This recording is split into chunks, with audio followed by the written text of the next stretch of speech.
associate with those people who decide to stay, or if they just want people who live there. But I assume that some are family or within the same area, so it does make it really hard to decide whether you leave or not. Right. So kind of two factors that start to really play. Right. And who's making that kind of judgment on people? Is that coming from the people that are staying towards it? Yeah. So it's quite a stigma for... Right, so it's unfortunate that those who decide to leave or those who decide to remain have kind of conflict feelings instead of like getting together and fight against government, you know? It's like make the evacuation zone bigger or, you know, make compensation available to more people than limiting or... I don't think it's so much denial. Like I'm thinking, because what you were saying about people's attachment to the land is maybe because of that, even the concept of possibly moving out doesn't exist when you have such a connection. Exactly. So, It's home. yeah, it's home. You know, where else could you go, kind of thing. So, yeah, I think because you can't see the effects physically, it makes it hard for people to decide. Like watching the video, some people are very undecided on whether they should move or not, whether they should move temporarily or come back. But because you can't see it, like it's easy, for example, in a war-torn country, it's easy to say I'm moving because the bombs are dropping or, you know, I can see the effects. Yeah. That's right. But when your house looks the same, your neighborhood looks the same, it's hard to comprehend, I think.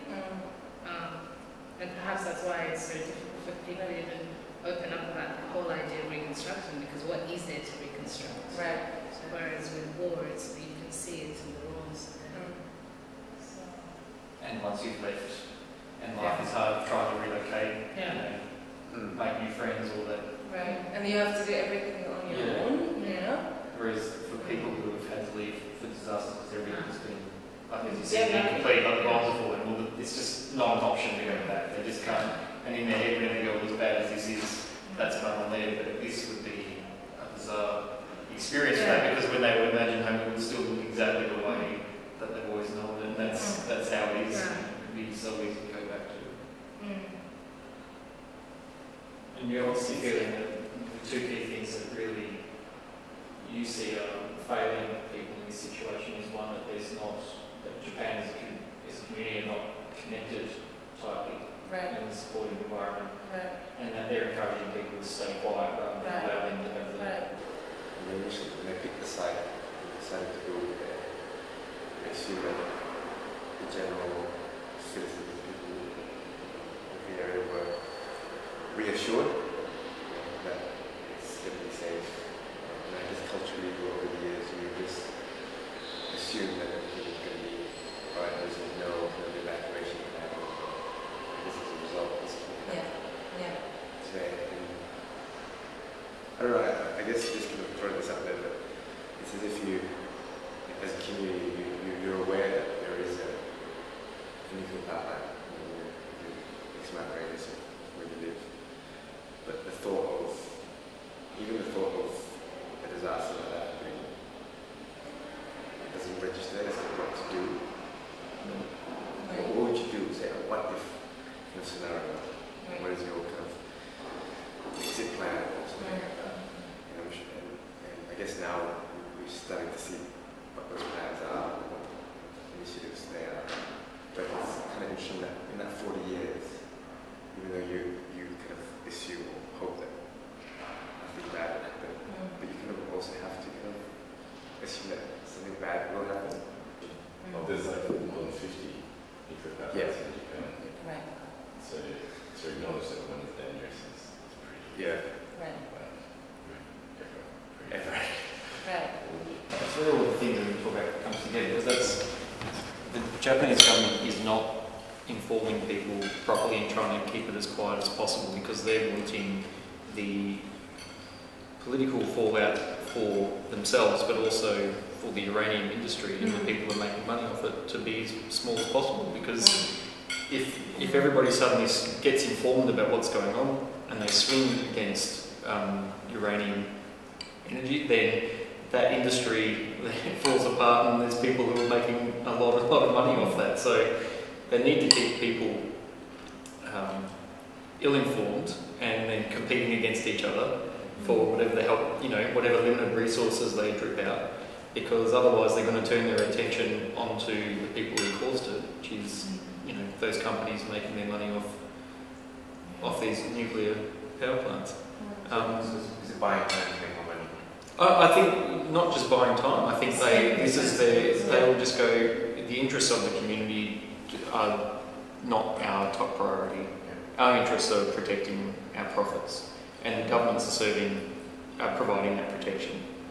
And I don't think it would be any different in Australia, to be honest. I mean, for one, Australia opened up to the British to do nuclear testing with dropping nuclear bombs on Aboriginal land where Aboriginal people were living in Maralinga. But even you think more recently in who's gone mine? What was that? What substance was that? It's just gone from my mind now. Asbestos, yeah. When they were mining, and it was clear that people were dying from it, but they suppressed the information about it because they didn't want people to find out, because they were protecting the interests of the mining companies, because they didn't want to lose their profits. And it comes back to competing for resources, which is, there is an abundance of resources in Australia if they were shared equally, but they're not. They're being funneled through to private profits. And how do you have a situation where there's a small number of people getting richer and richer, and this larger population that are missing out on those resources? That's the competition for the resources. And they're too small to ever fight. If an actual conflict breaks out, they're too small to ever fight back. So the way they make sure they don't ever get into that conflict is by going, the refugees are taking it. What you want is look over there, and causing a conflict between other people who have not very much at all. It's probably important because if the communities make it, communities usually affected by decisions that they don't make. For example, in Australia, some doesn't have the power to decide if the gas pipeline is for their property, so they can't make that decision, especially with the nuclear industry. Because it's a profit industry now, the people that are being affected, such as people around Fukushima, didn't get to have a say in that. So it should be, it's part of the community impact process for them to decide what they need now to rebuild their lives, instead of someone else doing it. Well, I think that's quite clear cut around the issue of mandatory detention, because people in detention are part of this campaign, and people in detention are holding protests, and they are speaking up for themselves. And the choice for us then becomes: do we allow them to do this on their own, where they're getting tear gassed and locked up in isolation cells and getting denied visas because of their protest, or do we, as the community who can't be deported, do we join in? And that's definitely in refugee activism, that's been the focus, is that we go, well, this needs to be us, because other people have got too much else to lose, so we need to be there to support them. It's essential to give for you to participate in order for their voice to be heard. Yeah. Well, it is, but I suppose the other part of it is, this is not an issue that's only about people in detention or refugees. This does go to the core of who we are as a country and as a community. So it is important that we stand up for ourselves to say, what we're doing, you've crossed a line. This is not the way we should be behaving. This is not the type of people we should be. Because I think every time someone who is a recent migrant or something tries to speak out and criticises Australia, there is that conflict, and suddenly what may have been seen as acceptance before seems to wither away quite quickly. And the reason I noticed is because one of the refugee rights activists spoke at that protest, and she is not Zara, she's from Canada, but she's white, so I think she probably feels a bit more comfortable here. And she went on the criticising the Australian government and the way that they treated Hazaras here, and the fact they locked them up in detention centres while their families are still going through all these, being killed and persecuted back home. And that got the loudest applause of the day. It really got a lot of support, and even to a point, a woman came up afterwards and just hugged her and was just crying, going, "Thank you, thank you, thank you." And it is, I get the sense that for people who have migrated to Australia, particularly if they're not white like me, there seems to be a sense that they're always having to go, don't push this conflict too much because there's a concern what might come back. And possibly even people who were, you know, you'd consider friends and supportive of you, if it, you know, if you really push it and start criticising and going, things aren't okay with my experience here, then those friends can quickly turn on you. And myself, I came here in 1999 by boat. I left my wife and 2 children, and I couldn't see them for 7 years because it was TPV visa for about 3 years, and then after that I faced the I don't know what's it called, Refugee Review Tribunal. So they decided that you are not a refugee, so and then they delayed for another year. So after that, when I went to the court, and then delayed again for another year. So it lasted for about 7 years when I went back and saw my children. If I didn't really have a problem, I couldn't cope it for 7 years to be far from wife and children.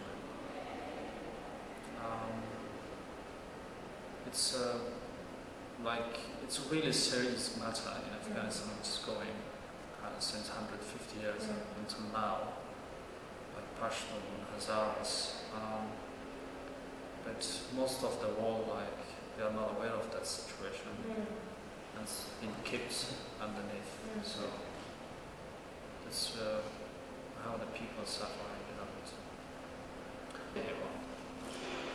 So as a human being, why this sort of things happening to another human? So we are the same, for example, generation for Adam, but different maybe face or speaking dialects. So that's why we have been created different face and skin and language, because we have to know each other more. I suppose what I'm interested to know is how I can talk against a local issue, but it becomes global, and how we support, or how can we support global issues, like the struggle with the Zaras from Australia or from Japan.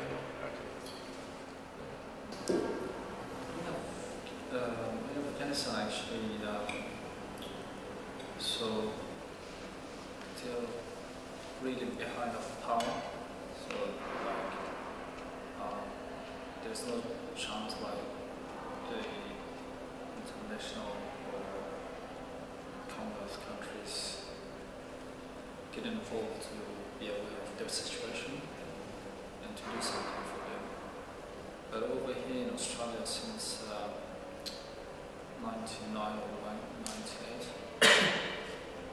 right now there's about 30,000 families around Australia, and it's growing up. And it's about 18 communities. The leader of the community, the whole community is in Adelaide, so he really tries to issue this matter as a global and international, and tries to it's how they work actually. Yeah. One thing I'd be interested to ask those who have moved to Australia, because in the articles it's sent out for the reading before, there's some stories that I've read about in Japan, people that have had to move, you know, have decided to leave their homes and evacuate and gone to new. Is this idea of trying